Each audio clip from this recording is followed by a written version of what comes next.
Hello guys, we are into the last but one session. Today's discussion will be about the elements of a protocol.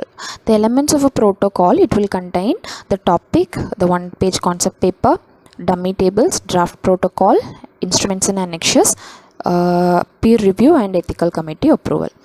The first draft of the protocol, we have to keep the concept paper as a summary, and the whole protocol should not exceed 2000 words. The introduction should be less than 20% of the total length, and it should contain 5 to 10 references. The outline of the method session should be study design, description of interventions, study population, operational definitions, sampling procedure, sample size, data collection, analysis plan, project implementation plan, and human subjects protection.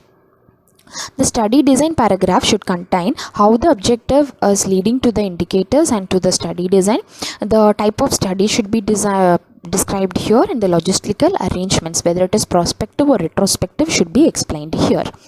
The description of the intervention should be done. If you are talking about a treatment, you have to tell what treatment it is, to whom you are doing, when you are doing, why you are doing. Everything should be mentioned in this paragraph. And about the study population, we have to describe the time, place, person, inclusion criteria, exclusion criteria.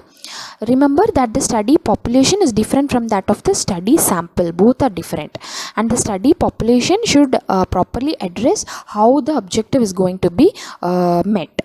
And the operational definitions, it should spell out what is the key outcome and exposure, and it should be clear and specific, and references can be added if needed. And the sampling procedure of how the samples were chosen, whether they are random sample, stratified sample, cluster sample, that should be mentioned, and we have to provide references and explain the randomization if applicable. Now the sample size, it should be the details of all the parameters used to estimate it, and explain how the estimate is generated, whether you have used any software or formula. Everything has to be told. And the data collection, it should have like who collected the data and how the data was collected, like type of instrument and type of collection method. Everything should be mentioned.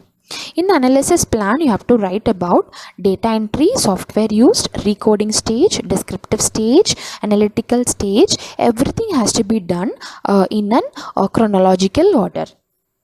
In the project implementation, you have to write the details of how the data quality was ensured at each stage, like during the data collection, data entry, reporting, the role and responsibility of the investigators, how the project was governed, and what is the coordination of the project activities and project timeline. Everything has to be mentioned in the project implementation plan.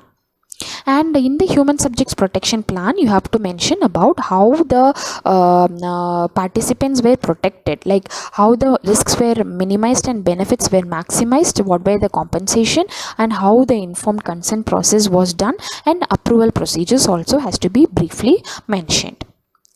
So all this includes the summary of the data collection instruments. And in the annexure, you have to keep the SOP, the training framework, the participant recruitment material, adverse event management form, consent form, and the study management form.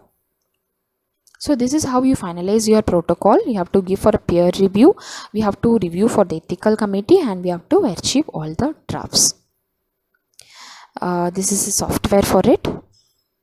And this is a summary of the life cycle of a research. Thank you. Our next and last discussion will be about the publication ethics.